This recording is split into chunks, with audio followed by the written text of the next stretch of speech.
My name is Sarafi, and I'm happy to meet you all.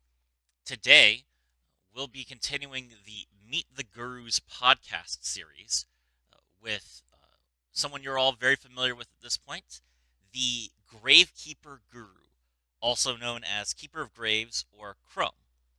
Khrome, it's nice to finally have you with me. Hello there. Finally nice to get the proper introduction done.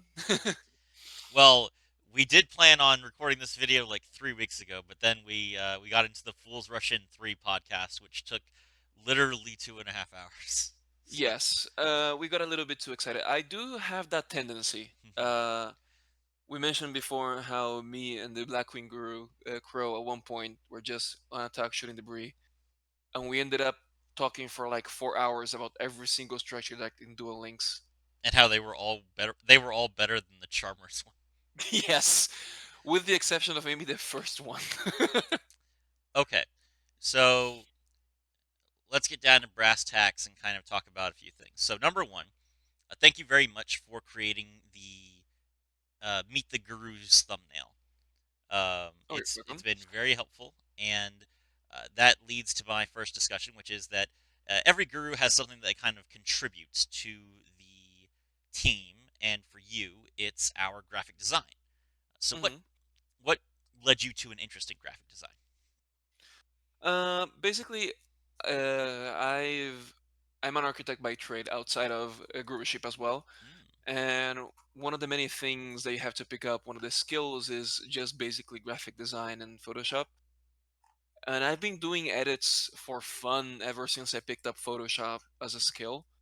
I've done for D&D groups of mine some edits. I've done custom character sheets for some systems that allowed me to be a little bit more creative. And it was natural for me, like when I interviewed for Guru, I was like, okay, the banner at the time was, I don't want to call it ugly, but it was definitely done by someone who kind of slapped some PNGs together. So I offered to redesign the banner, and ever since I've offered to do some other stuff for the server as well, some banners for the recent Rush subreddit, which the mod is a member of our community as well. And also it also helps that being a mainly Yu-Gi-Oh centric server, my aesthetic alienation maybe is the word for it. Uh, Relies a little bit on the anime side of things. I really like, for example, the Persona 5 aesthetic, but who doesn't? Okay, well, all right. Well, that actually leads me into the next question, which is on everyone's mind, at least in the Guru chat. When is the banner going to get updated? That's the other thing. Be an architect by trade. My schedule is a little bit wonky because I do a lot of things IRL. I have toyed with several different designs. The thing is, I haven't found one that really convinces me as a banner design yet.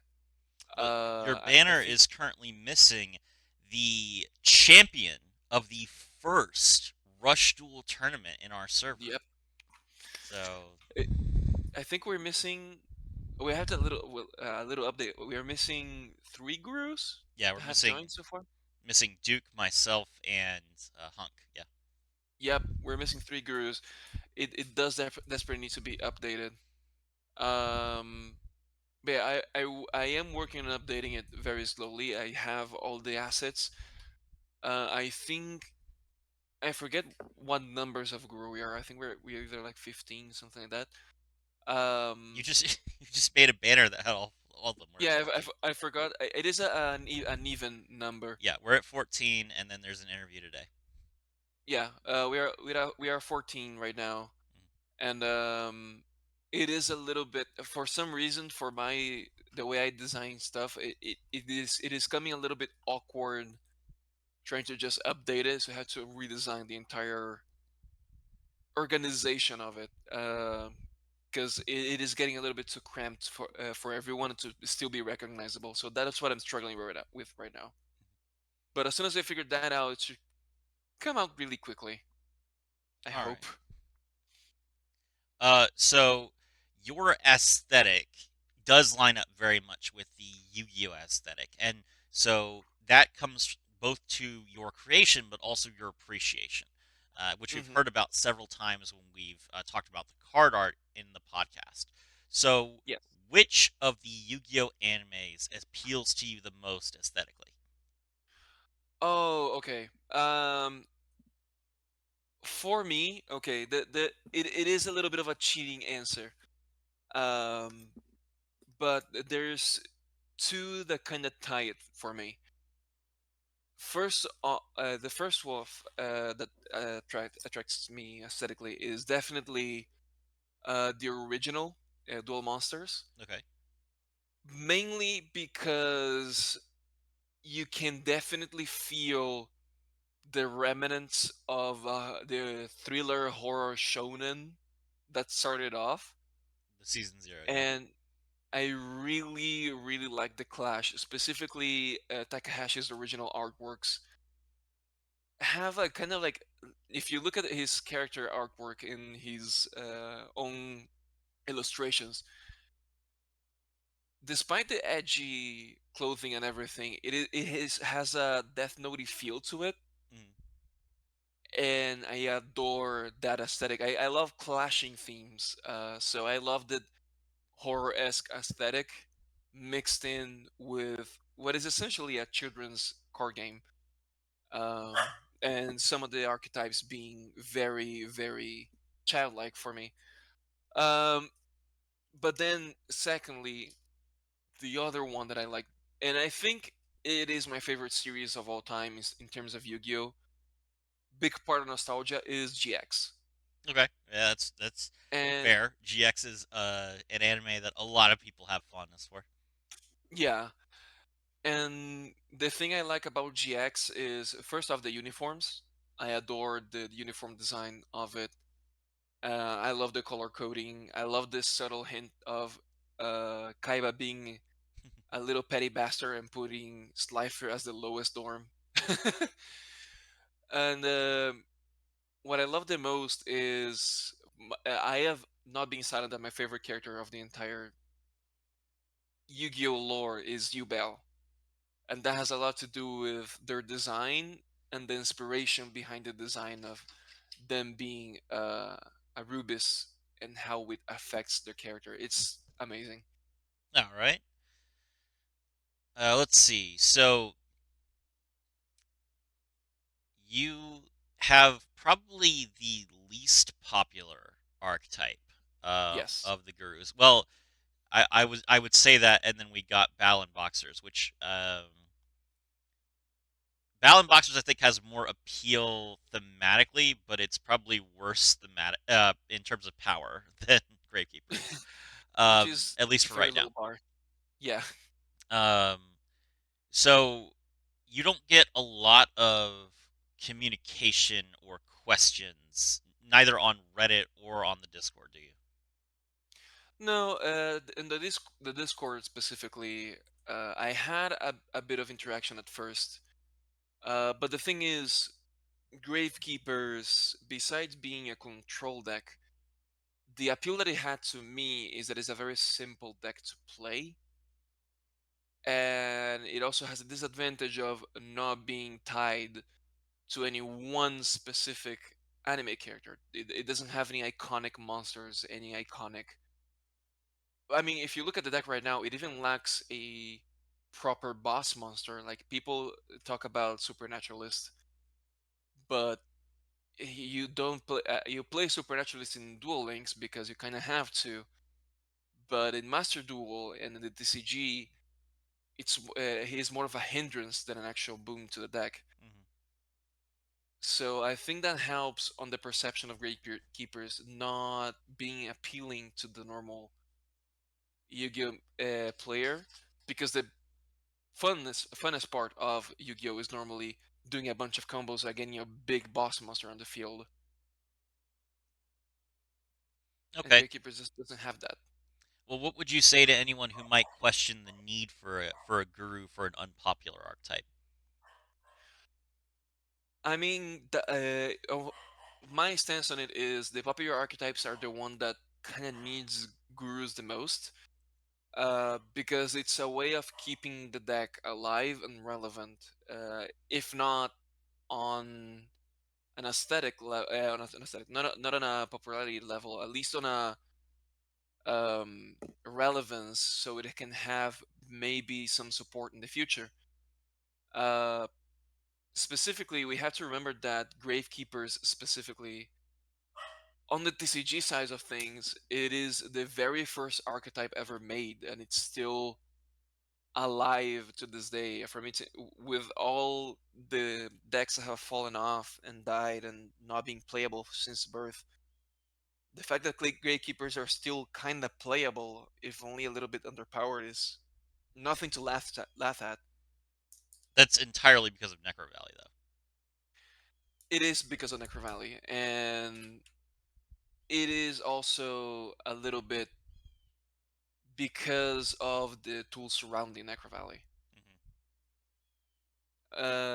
I can talk about it more later if you have other questions, but if unless you want me to go on a little bit of a tirade about the deck No, right now. no, that's fine. That's fine. I'm giving I'm playing devil's advocate just Yeah. to answer any questions that your critics might have.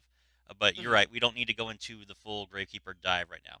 Um, well, thank you. Um, so now that Rush Duels have been added, and you've kind of started answering a lot of questions for Rush focused characters and Rush focused decks, um, Hmm. are you planning on trying to expand your content on Reddit to include Rush? Are you going to be maybe seeing about a Rush channel on the Discord? Um, you have the opportunity to sort of move more into the mentorship role than you were previously because people have more questions about this game than they do about your archetype. So, what are your plans for how to deal with rush tools down they are available to people? For me, definitely, I am leaning more towards the rush side of things, specifically when we talk about the Duel Links app. Um, the thing for me is, the I'm a very one trick player, so I play exclusively Gravekeepers on Duel Links. And when Rush came out, besides the extended role I can have, because I am very much into Rush and I've been preparing for this, it's for me it's being even a little bit more liberating, the change in aesthetic and everything. So I do plan on the Duel Link side of things to start focusing a little bit more on Rush. Uh, because it's a new thing, because there's a lot more questions that we already have answers to, because there's a lot more speculation to be had, and because it's new and fun and engaging. But I don't plan on abandoning the Gravekeeper side of thing. I may keep Gravekeepers more exclusive to Master Duel. I've been talking before recording. I've been climbing up the ladder on Master Duel right now, and I'm already at the cusp of Diamond. 3 weeks with 3 weeks left to the change of the next step on the ladder. So I do plan on uh, climbing with Gravekeepers and Master Duel, try to perfect the formula there. But on the Duel Link side of things, I do plan on getting a bit of more focus on Rush. Um, the main issue I have with posting content, I've been posting very little of it right now, is that I am a little bit of a perfectionist. So I do tend to have to double, triple, and quadruple take everything I do. And It's that makes the little time I have to make content even slower sometimes, specifically because it's a new on a format. personal note, I will tell you that this is not your art. You should not treat a text post Yeah. like you do your graphic designs. No, I am aware of that. It's just that something I'm working on in real life, because I expend that on a lot of even my personal life. I am very perfectionist, so specifically when I have a take, it's not enough for me to have a take. I have to be able to stand by it and defend. So I play criticisms in my head and try to bounce it off before I post anything, and that makes it take time sometimes. I should be a little bit more impulsive on that. I'm working on it. All right. Well, fair enough. Uh, let's move into something a little bit more personal. And you don't have to Hmm. answer this question if you don't want to, but we're not going to get into any specifics. I think that most people can tell by your accent that you do not live in a typically English speaking country. Um, Yes.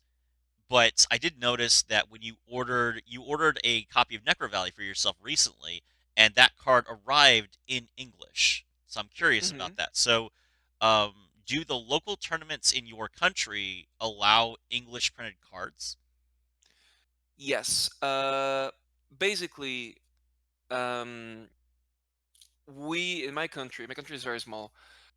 We do not have much of a Yu-Gi-Oh scene per se. Mhm. I've been getting into real life play a lot more recently, but that's mostly because a couple other friends that I've reconnected with have been getting into as well on a casual competitive vibe.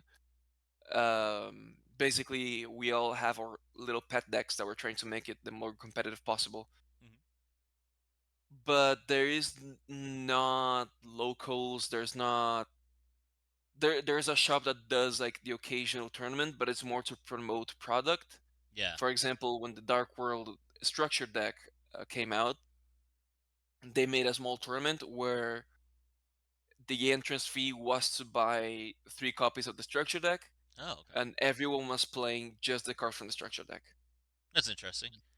Did you have fun It with that? isn't. Yeah, I attended not to play. I just watched because I had bought my 3 copies of the deck, importing it, not at the store. Oof. Not supporting your local And businesses. yeah, to be fair, I was introduced to the business after I Oh, okay. already bought my decks. Sadly, I bought some sleeves from them since, but the thing is, because it's such a small country, the main card game people play here is Magic. Okay. Yu-Gi-Oh is more of a side thing that very few people play, and there's not a tournament. So I prefer personally the English translation of cards because it is what I talk about online. It is what I search for in guides and where the most content lies, to be honest. Well, you speak English very well. Yes, it's been a journey. So, a little bit of a personal anecdote. English is my third language, actually. Uh, I was born in Brazil. I moved to a Spanish-speaking country, and my parents, when I was in high school, and my parents signed me up to a bilingual high school that spoke Spanish and English. And by the time I was enrolled in the high school, I have a spoken Spanish, but I've never written Spanish, and I knew nothing of English. So I often joke that I was in a bilingual school when I spoke none of the two languages. And Uh, to clarify, because he's leaving something out, for those that don't know, Brazil is a Portuguese-speaking country. yeah, Portuguese speaking. So I speak Portuguese, I speak Spanish, and I forcibly picked up English from there. But uh, thankfully, I happen to very much like studying languages, so that was fun for me. Yeah, that's good. I'm glad to hear that. Okay, well, so yeah, I know the only reason I was asking is because I play Speedroids obviously, and one card that's very expensive in English is Baron de Fleur. But there's like Hmm. a Korean print that's only like $10, and I had to look up. I looked up, can I play this in tournaments? No, you can't play Korean cards in tournaments. I think Yeah. I don't know if it's because of the card though. Like I don't know if it's the text. I think it's actually because the Asian cards have like the different back. Even though you'd be playing it in sleeves, like they Hmm. have a different back, so that like bans them from TCG tournaments. Yeah, I think it's the little logo on the corner, and also there's a couple arguments I've seen for it. The logo on the back, even if it's sleeved, some sleeves are not 100% opaque. So if there's a chance of you seeing the logo and knowing what you're drawing, that's problem. Yeah, but it's an extra deck card. It's an extra card. Yeah, I don't know. And the uh, other argument I've seen for it is that the overall rule that you have to allow your opponent to read your cards, and if your cards are in a foreign language, uh, yeah, I get that. It's just frustrating. I mean, Baron, everyone knows what Baron does at this point. Yeah. Um. Okay. Let's see. Well, okay. So, do you like the Guild of Gurus ever since you joined it? Oh yes, it's been like I said before. I just recently reconnected with play people I know are all that play the game. So the Guild of Gurus has been kind of my place where I can talk about Yu-Gi-Oh with people that actually care about it. Because I've been that friend that spams the chat with things I'm excited about, and everyone like they are happy that I'm excited, but they're like, I do not understand. Like they confused mother looking at Pokemon cards. So the Guild Gurus have given me a place to share my little nerdy obsession of this card game that has occupied basically my entire life at this point. Yeah, I'm really impressed that you found someone else who likes both Crystal Beasts and Bells in the Hero Gurus. So you guys have done quite a bit of Yes. brainstorming so far, which is good for you guys. Um, Yeah, I still need to play a Crystal Beast versus because if for those who don't know, besides Gravekeepers, uh, one of my main decks that I play my entire life is Crystal Beast as well. The reason I did not ask for Guru of Crystal Beast is because for two things. Um, First, there's already two very big experts that I may shout out later on the deck that you can find everywhere, and they made guides and everything. So if you want to learn the deck, there's already a place for that. And second, because I love and hate Crystal Beast so much. They're so fun, but they're also their support frustrates me. okay, so do you want to shout out any of the gurus? Oh, definitely. I do want to shout out Harmok, the Fluffle Guru. We often joke that we are twin gurus because we joined at the exact same time. We announce ourselves together. I do want to shout out. I think Sharp has been shouted out a lot by everyone. Sharp has been shouted out by I think everyone except Duke. Yes. Okay, so I'm not gonna shout out Sharp because everyone already did it. Sharp, you deserve it, but let's give some other people the time to shine. And I'm blanking right now on the gurus. I think I'm gonna shout out definitely Cly, our resident resonator guru, who's one of the sweetest guys on the server as well. Mhm. All I'm right. gonna shout out those two. Well, thank you. So I really appreciate you taking the time. Everyone, this is Khrome. If you're interested in speaking to Khrome or taking a look at his deck list, his guides, he has the Sacred Burial Grounds on the Guild of Gurus server, as well as a separate thread for Crystal Beasts called the Crystal Beast Corner. You can Hmm. message him anytime. He's always happy to talk about Rush Duels as well. Uh, and for everyone else, this is Sarafi. I was thrilled to have you all with me.